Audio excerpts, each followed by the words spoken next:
Online कक्षा में बालिका आदर्श विद्या मंदिर द्वारा संचालित ऑनलाइन कक्षा में आप सभी भैया बहनों का एवं सभी श्रोत का गण बंधुओं का स्वागत एवं अभिनंदन।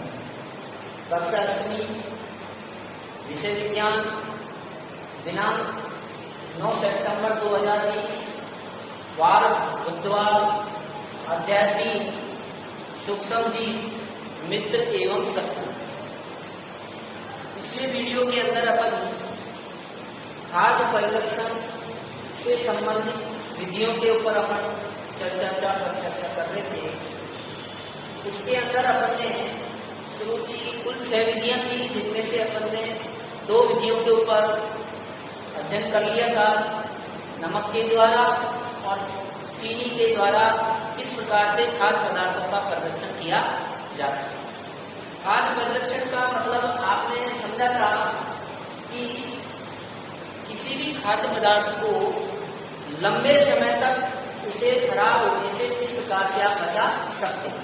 और यह भी हमने पढ़ा कि कोई भी खाद्य पदार्थ कब खराब होता है, जब उसके अंदर सूक्ष्म जीव उस भोज्य पदार्थ पर क्रिया कर लेते हैं और क्रिया करके वो लगातार अपनी संख्या में वृद्धि करते हैं और संख्या में वृद्धि करने से वो संबंधित खाद्य पदार्थ खराब हो जाता है।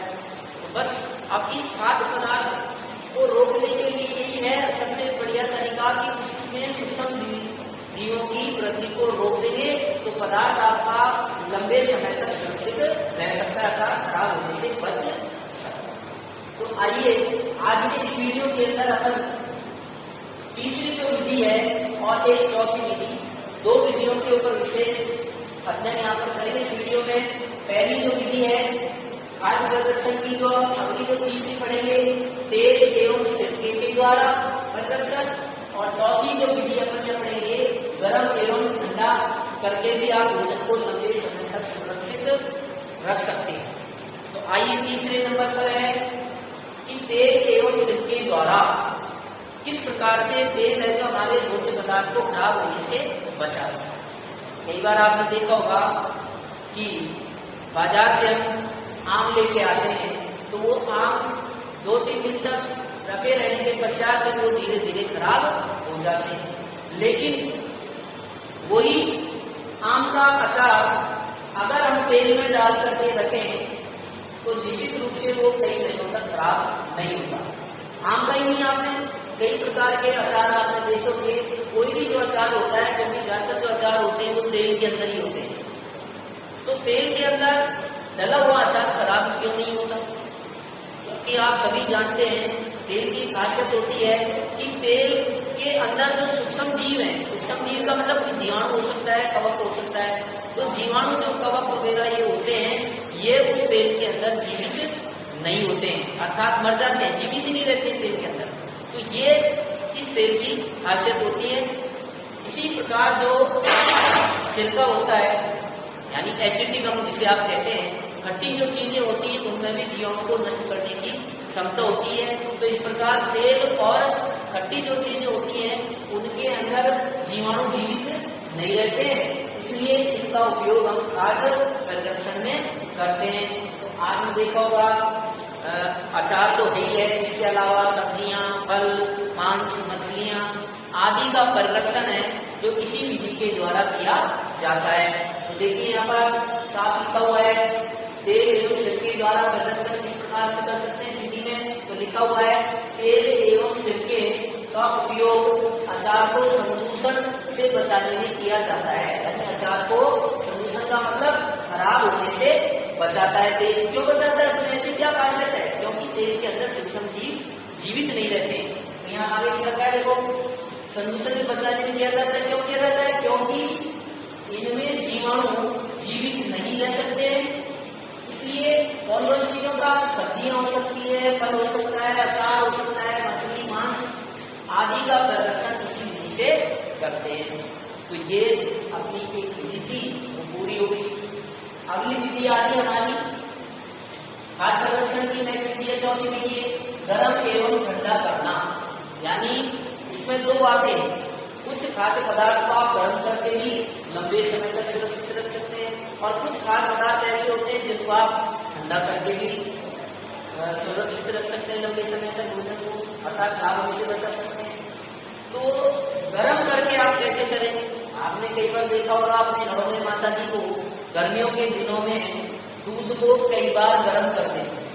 देखा होगा आपने कई बार दूध है जो माता जी बार बार दिन में क्यों गर्म करती है? 2-3 बार इसलिए गर्म करते हैं कि संबंधित खाद्य पदार्थ है जो सूक्ष्म जीवों से, जीवाणु से खराब होते हैं, और वो खराब जो होता है वो क्यों होता है? जीवाणु के द्वारा। तो गर्म करने से भी क्या है, जीवाणु है तो क्या हो जाते हैं? नष्ट हो जाते हैं, यानी मर जाते हैं। ठीक है ना? इसी प्रकार से दूसरी बात यहाँ कर सकती है कि साफ ठंडा करके भी आपने अपने घरों में देखा होगा, रेफ्रिजरेटर हो सकता है, बड़े बड़े कोल्ड स्टोरेज हो सकते हैं, उनके अंदर भी क्या होता है, आप सबको पता है ठंडा करने से क्या होता है, क्योंकि अति निम्न ताप का मतलब है 0 डिग्री सेल्सियस से नीचे टेम्परेचर पर। आप उससे पहले जो विधि पड़ी उसमें तो आपने क्या देखा था कि गर्म करने पर 70 से 100 डिग्री के ऊपर गर्म करते हैं तो भी जीवाणु नष्ट हो जाते हैं, और अगर आप 0 डिग्री सेल्सियस से नीचे टेम्परेचर पर अगर आप ठंडा करते हैं तो भी जीवाणु की है जो वृद्धि रुक जाती है। तो यहाँ पर रेफ्रिजरेटर वगैरह है या कोल्ड स्टोरेज है, उनके अंदर 0 डिग्री सेल्सियस से निम्न ताप पर रख करके भी खाद्य पदार्थ को आप सुरक्षित कर सकते हैं, क्योंकि निम्न ताप पर जीवाणु की वृद्धि है जो रुक जाती है, और जीवाणु बस वृद्धि रुक गई तो समझ लीजिए संबंधित खाद्य पदार्थ है जो लंबे समय तक आपका सुरक्षित रह सकता है। तो यहाँ पर इसके 2 भाग बांट दिए। तो सबसे पहले अपन पढ़ेंगे गर्म करके कैसे करते हैं। तो गर्म करने की यहाँ पर बात बताई है, तो अगला टॉपिक पढ़ने से पहले बाष्पीकरण क्या होता है ये पढ़ेंगे। उससे पहले यहाँ देखिए लिखा हुआ है कि गर्म एवं ठंडा करना। क्या कहा है? खाद्य पदार्थ को गर्म करने से उनके सूक्ष्म जीव नष्ट हो जाते हैं। इसी प्रकार से हम खाद्य सामग्री को रेफ्रिजरेटर है, कोल्ड स्टोरेज आदि में ठंडा करके रख सकते हैं। क्यों? क्योंकि कम ताप पर सूक्ष्म जीवों की वृद्धि को रोकता है, यानी सूक्ष्म जीव की वृद्धि है जो रुक जाती है कम टेम्परेचर पर। ठीक है? तो अब इसके बाद अपन अगला टॉपिक अपना आ रहा है जो बहुत ही इंपॉर्टेंट है परीक्षा प्रश्न से, और वो क्या है? बाष्पीकरण। बाष्पीकरण क्या है? देखिए इसमें क्या होता है, बाष्पीकरण एक प्रक्रिया कह लीजिए, एक विधि है। इसमें संबंधित जो अपना दूध वगैरह है, लिक्विड पदार्थ जो होते हैं, तो इस प्रक्रिया के अंदर क्या करते हैं कि संबंधित जो दूध होता है उस दूध को अपन लगभग कितना 70 डिग्री सेल्सियस, कितने टेम्परेचर पर गर्म करते हैं? 70 डिग्री सेल्सियस टेम्परेचर पर, और उसको कितने समय के लिए, यानी 15 से 30 सेकंड के बीच आप उसको गर्म करेंगे। कितने टेम्परेचर गर्म करेंगे दूध को? 70 डिग्री सेल्सियस पर, और कितने समय के लिए?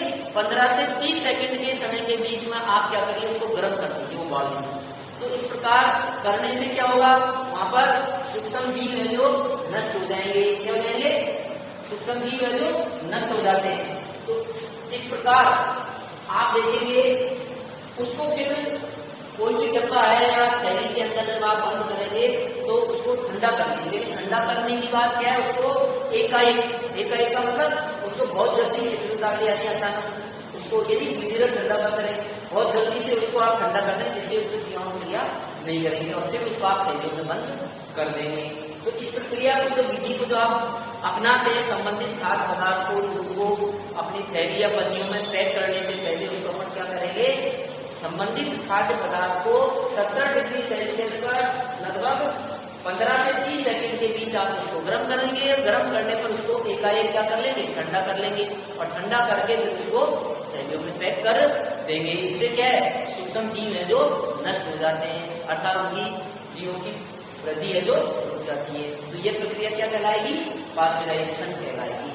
तो वह प्रक्रिया जिसमें संबंधित दूध को थैलियों में भरने से पहले अपन क्या करेंगे, 70 डिग्री सेल्सियस से 15 सेकंड के बीच आप उसको गर्म करेंगे। गर्म करके उसको एकाएक ठंडा कर लिया जाता है। जिस प्रकार की प्रक्रिया को हम पाश्चरीकरण कहते हैं। देखो लिख रखा है, वह प्रक्रिया जिसमें दूध को 70 डिग्री सेल्सियस ताप पर 15 से 30 सेकंड के लिए गर्म करते हैं, फिर उसे एकाएक ठंडा कर उसका भंडारण कर लेते हैं। जो भी थैली में पैक करेंगे आप, उसमें पाश्चरीकरण कहलाता है।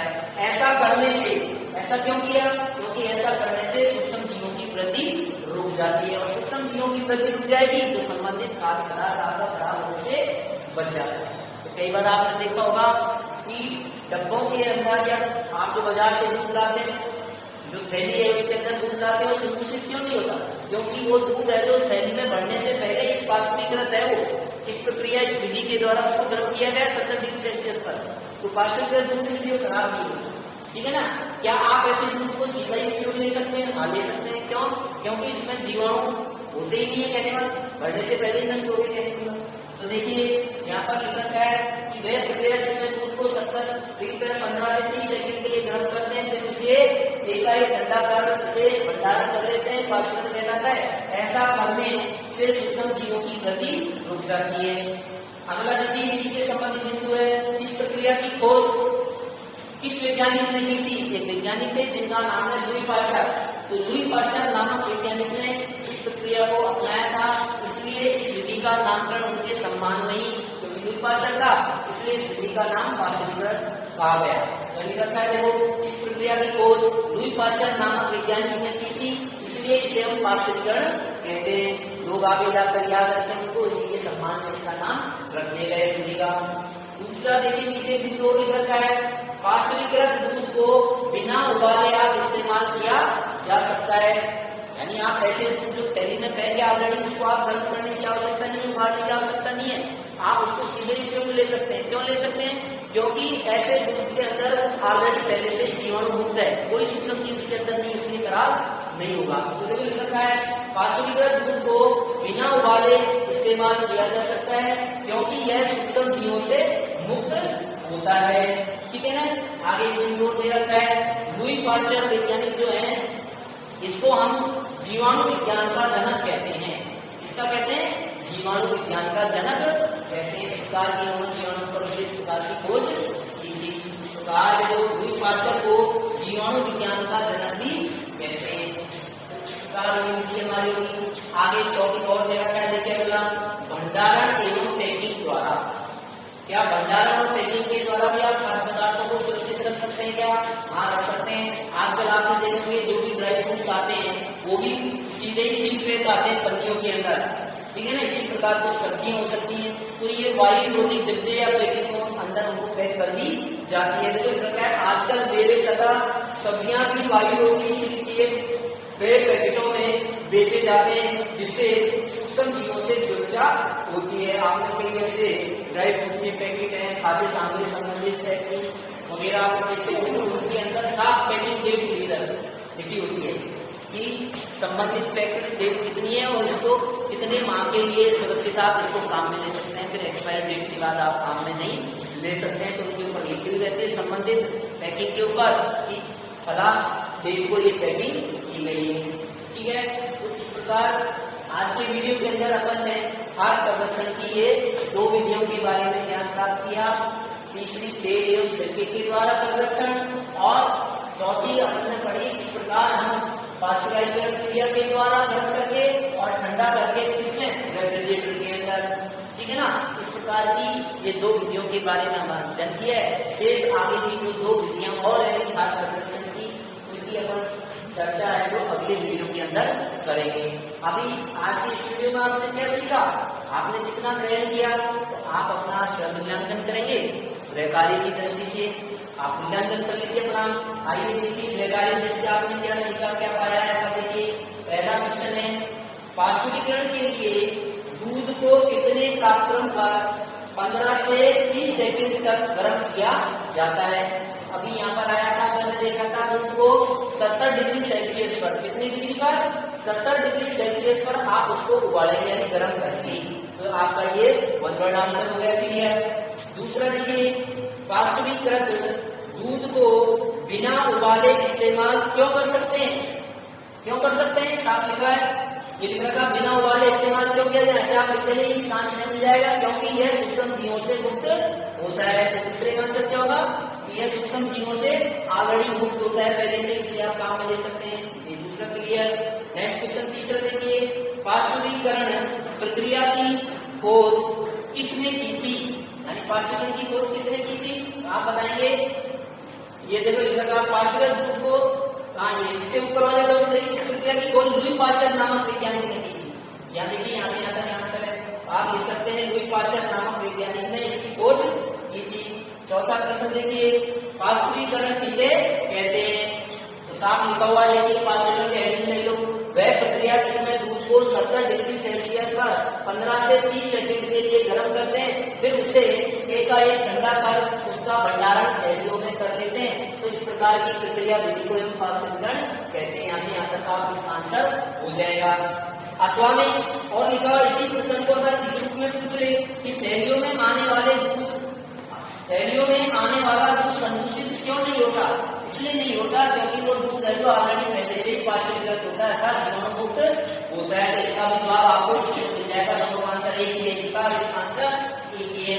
अंतिम क्वेश्चन देखिए, पांचवा, जीवाणु विज्ञान के जनक का नाम बताइए। तो अंतिम बिंदु यहाँ दे रखा है लेखक का, लुई पाश्चर को जीवाणु विज्ञान का जनक कहा है। किसे कहा है? लुई पाश्चर नामक वैज्ञानिक को जीवाणु विज्ञान का जनक कहा है। तो आज के वीडियो में हमने जो भी देखा है और सुना है उसको सार्वजनिक करें अपने अंदर, और कार्य को अपने निश्चित रूप से कर रहे होंगे आप सभी भैया में। शेष आगे के वीडियो के लिए बने रहिए आप लगातार। नमस्कार, धन्यवाद।